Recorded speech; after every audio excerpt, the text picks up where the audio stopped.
Alright guys, let me show you something that's common but sad.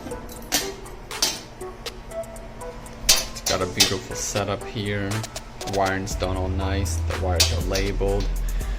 I mean, everything looks, you know, tidy, beautiful. And in case you didn't notice, it also has a battery. They even wrote the date on there, so you know it's expired. It's 2021. Only problem is they actually never wired it. It's never been wired. It's set for 24 volts, so clearly you also need 2 batteries. And look at that, beautiful job, beautiful. But again, they even labeled it. They just never actually backed it up. And the voltage is set correctly as well.